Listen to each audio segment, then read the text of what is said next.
Hello and welcome to Cartoonist Kayfabe. My name is Jim Rugg. I'm Ed Piscor. Ed, I'm so excited to look at these comics. This is an outlaw cartoonist that you introduced me to a couple of months ago, and I have been on the search for as much of his comics work as I can find. Self-published Chillville in 1993, Glenn Chadbourne. People at home may know him as Stephen King's favorite cartoonist. This is the kind of comic this is why we dig, like you think you know it all, you think you've seen it all, and then you just go dig in and something like this pops up at you and it just incentivizes you to keep on that hunt. Nobody mentioned to me this guy Glenn Chadbourne in my entire life. As far as we know, these are the two big comics that the guy has done. And from page one, just look at the relentless imagery. He uses the word... Inside front cover too, like wasting no pages. Cartoonist Kayfabe subsidized by the comic books that we make. And Jimmy Rugg has Hulk Grand Design coming out in 3/16, man. March 3/16 says you got to get your hands on Hulk Grand Design Monster. The following month comes Hulk Grand Design Madness. Each issue, 40 pages, distilling down 500 issues of Hulk comics from 40 years into 80 pages of comics. You got to see it to believe it. I've read it multiple times. I freaking love what Jimmy's done with the material, man. Some variant covers coming out with the first issue of Red Room. There's the Eddie P variant, Marcos Martin variant, and Peach Momoko. The Cottage Industry provides her variant cover for Jimmy's Incredible Hulk Grand Design. Jimmy, what do you want to say about this comic, man? I want to say pre-order at Kayfabers. Let's put the Kayfabe effect to good use. Let's put it to effect on Hulk Grand Design. And now is the time to do those pre-orders. And you know what I hear from people? The pre-order system's impossible. I don't think it is. I have faith in Cartoonist Kayfabe audience out there, so prove all the doubters wrong. Go to your local comic shop and let them know that you want copies of Hulk Grand Design Monster reserved for you. Do it this week at the comic shop. Thank you. Well said, man. Red Room, The Antisocial Network is in stores today. That's my comic. The comic that I'm putting my energies to. Murder on the Dark Web for Fun and Profit is the name of the game in Red Room Comics. And you can see in the trade paperback there's about 70-some pages of additional material to go along with the body of the Red Room stories. Every issue is completely self-contained, and the week before Hulk Grand Design comes out, you're still going to have to hit that comic shop because trigger warnings, the next round of Red Room Comics will be hitting stores. And same deal, every issue completely self-contained. It's the Rat Queens issue that's going to be put out on the stands with issue number 1. A lot of people followed that comic while I was serializing it on my Patreon, patreon.com/edpiscor. Jimmy and I both have link trees in the description below this video where you could check out behind-the-scenes material and get a hold of these comics before they hit paper. Here's my Peach Momoko variant that go along with Red Room issue number 1. The Jim Rugg by way of Robert Crumb Zap Comics Zero homage cover for Red Room Trigger Warnings number 1, and kind of like a book cover for Red Room issue number 1 that I drew, and that is where you get the Rat Queens. If you take a good look at that silhouette right there. Fodder for the next silhouette zine. Lots of comics coming out from the Kayfabe Studios. We Kayfabe affect a lot of comics that we cover. Got to put the Kayfabe effect to use for ourselves, or else this channel just is not possible, man. So now that we're paying the bills, let's go back to the video. He uses the word Splatter Punk in the body of the story, and by the way, that story.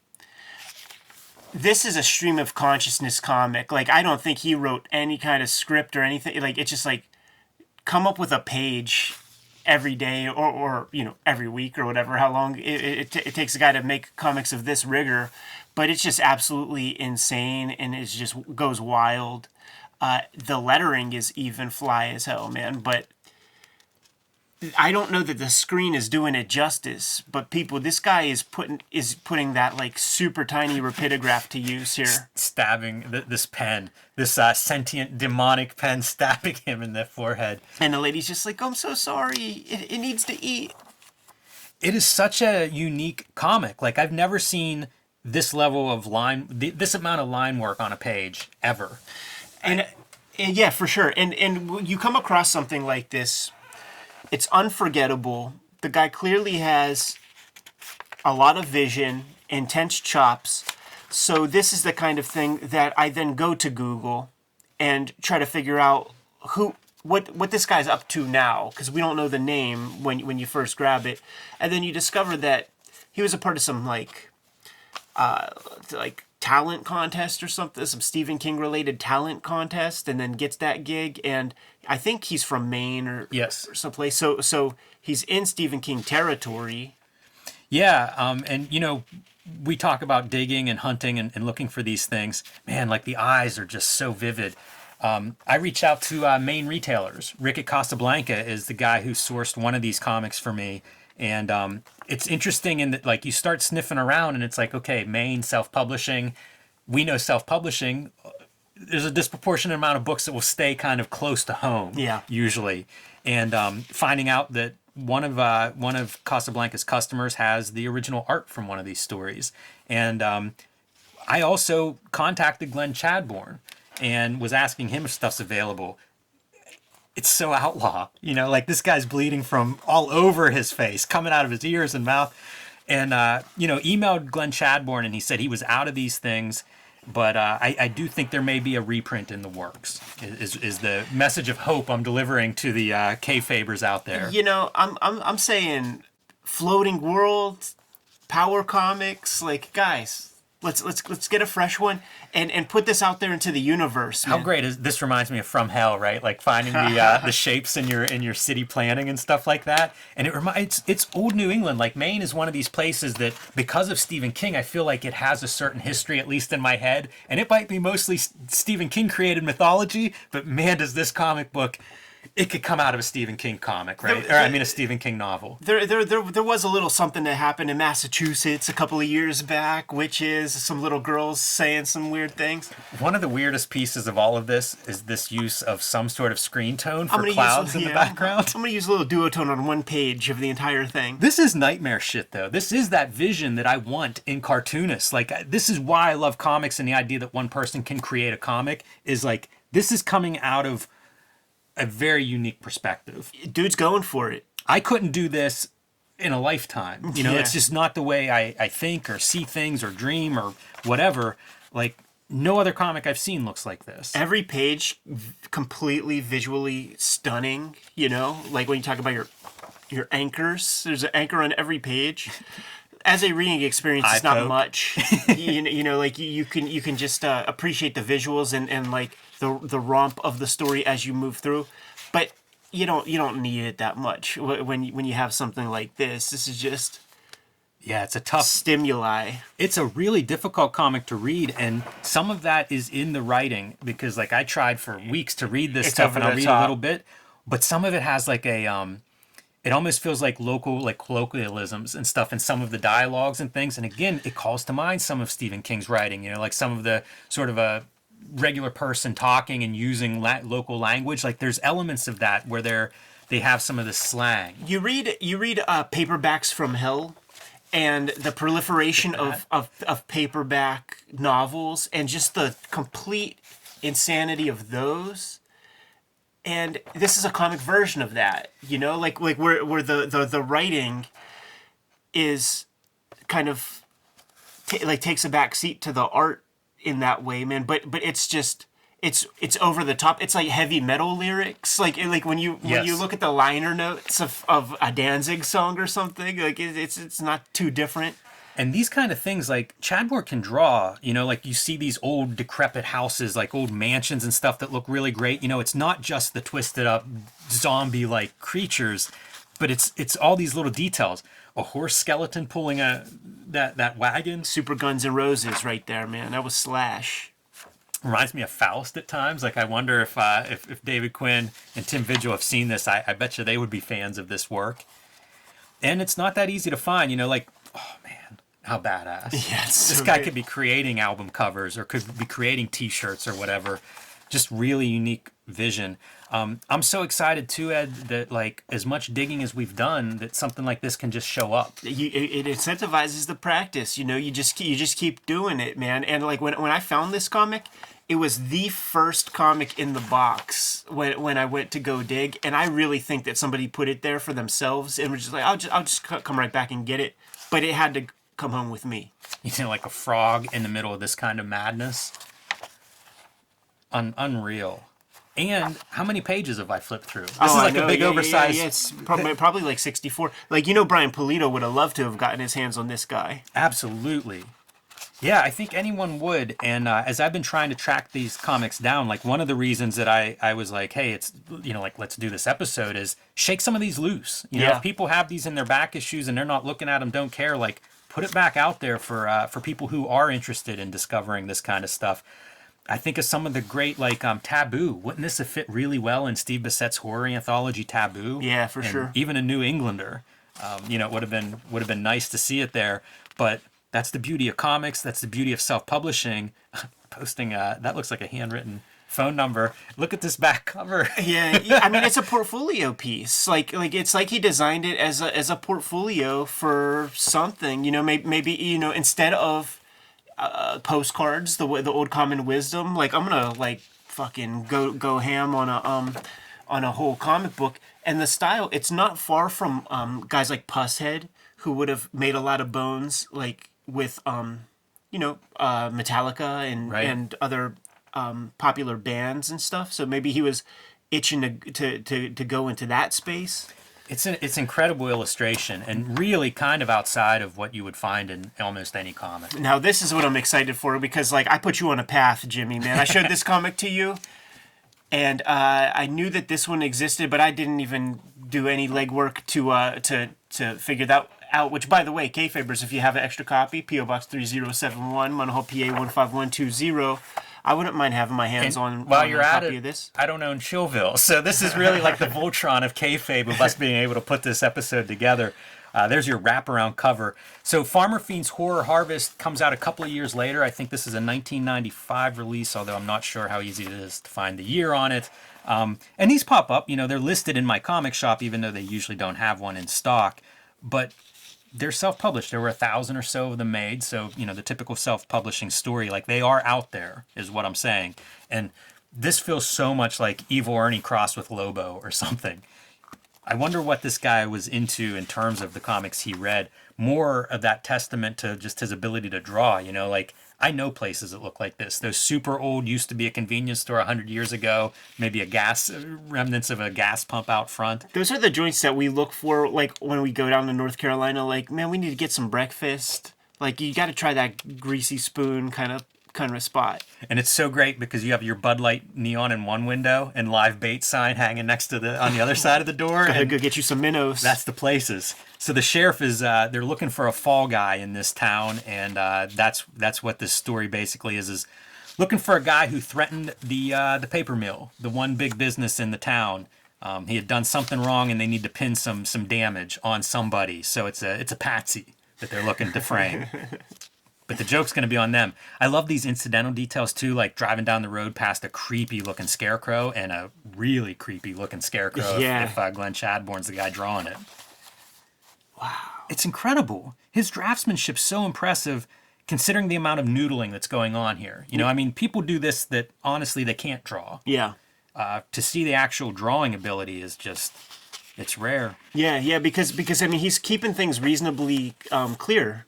You see everything that you need to see playing with time. Mm-hmm. It's the most white I've seen on a Chadbourne page. Yeah. This is shortcut. Deadline. The police hung up. Got your dude from Primus. It just doesn't stop. What a perfect Halloween comic, too. Oh, yeah.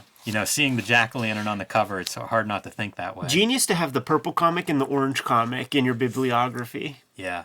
And the guy that they are hunting down basically transforms into a werewolf, and our sheriff is not coming out with his man. We call them lycanthropes. Yes. Look, the bite, the teeth coming through the hand. none of these illustrations really get away from him. You know, like that's the danger when you're putting all that kind of noodling and stuff in there. Is that you get muddy, you get inconsistent. It's probably what allows him to be, because now if you look him up, you can find, I don't know, 30 collaborations on Amazon with people like Stephen King. And it's probably that tightness that allows him to be a successful illustrator. You know, as chaotic as some of these images and the marks look, they're still all readable. Yeah. They don't get out of hand, you know, and I think it certainly looks like a time-intensive style, and I don't know how his arm and wrist are doing after decades of this, but there are like real illustration chops on display here, and I love this kind of shit, like the cool van, you know, of these guys are grave robbing is what they're doing. There's a story here about a guy who was buried that had diamonds inset for his eyes. He was born without eyes, so they send this guy in, pretty fun drawing, to excavate this corpse and get the diamonds out of the eyes. And first he has to chase off the local dog, and imagine the author of Cujo seeing this. Oh, no doubt, man. Now, Chadbourne. Cartoony, you know, some of the details. These are the comics that he did, but I think he went into like painting or something, like for those covers, right? They're not pen and ink illustrations. I think he does both. I think he does interiors. Sometimes you'll see them listed and it'll be like a bunch of interior illustrations in some of the books. Remember, Stephen King's done that with Wrightson, where he would do like illustrated editions.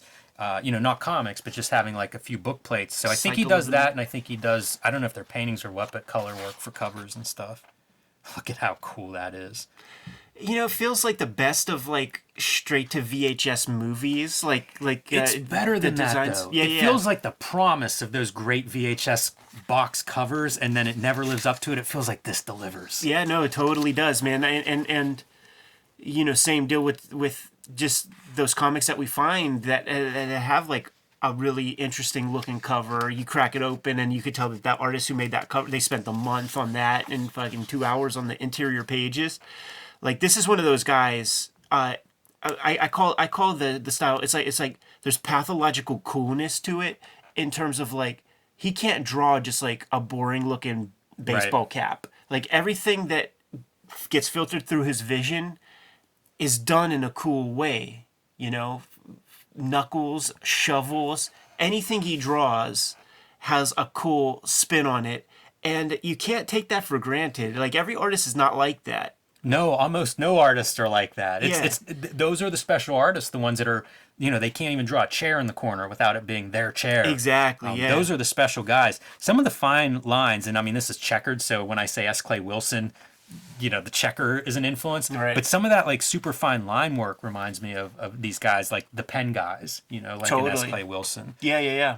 I just marvel at it, though, and his ability to get some different textures within this kind of just, like, hyperactive graphomania. I brought these along because as I was looking for Chillville, I found a listing that Glenn Chadbourne is in these comics. And he's not just in it. Like, Blood for the Muse #1, it's pretty much all Glenn Chadbourne, and it is reprints from Chillville. And the kind of cool thing with these, and worth a minute or two to look at, is it's on newsprint. Yeah. So they're a little bit darker because of dot gain, but still a chance to see his work. And it does feel built for newsprint, even though it's probably too detailed to reproduce well. Like the grimy texture of newsprint, very complimentary to this kind of art. Yeah, it really is. I mean, it feels so underground. Like, I like that we don't know much about the dude because it's like comics that are made by a maniac, you know, and that's nightmare shit. It really is, man. And you know, you just imagine that this is some outsider art from some psycho, and then somebody, you know, scraped a couple of dollars together to like print this thing up on the cheapest materials possible or something. Like you could mythologize this in a very fantastical way. Yeah, it's fascinating stuff. Also, the weirdest covers the weirdest packaging you could possibly do for what you see inside of this book. Probably perfect for the era. There's like London Night Studios, Everett Hartsoe comics were probably a thing at that point. I think this story is actually not in That's new shit. I've never seen that. Not in Chillville. So we'll go through this and maybe wrap it up here with this. It calls to mind certain Fantagore publications, and not the Richard Corbin Fantagore, like but Gore the Shriek. Albany, New York Fantagore. Yeah, Gore Shriek. Fantaco, Fantaco, yes. My fault. Fantico out of Albany, and Gore Shriek is like their horror anthology, and some of their covers kind of they remind me of Glenn Chadbourne. They do, yeah. Lots of manic line work. So I don't know whether he contributed anything to any of those anthologies, but it would make sense to see this kind of work in those black and white horror anthologies of the 80s. It'd make you wonder if Greg Capullo, who cut his teeth on those comics, saw these comics and put a pen to paper. I would never have expected how great this is a match for like undersea kind of stuff. It really is flattering, man, and it makes you think of like the sea as nightmare full of sea monsters and stuff like that. In this case, I think it's mermaids. This is sort of an updated Jonah and the Whale kind of story, but man, the waves and the black ink of those deep seas that you can't see the bottom of, pretty good fit in that regard. Super happy that this guy had at least some small tenure in comics, because comics really needs this. There are the people who, like, we are lucky to have them come through comics. I agree. I think of Steve Purcell as one of those guys.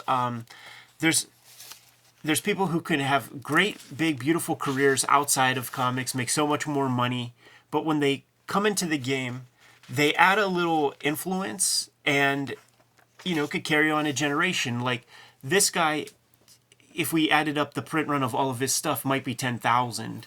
I bet it's not that high. I don't think so either, man. So he didn't have the opportunity to really like create the biggest footprint, but you see these comics, you don't forget these comics, and this is why he is the greatest outlaw cartoonist that you never heard of.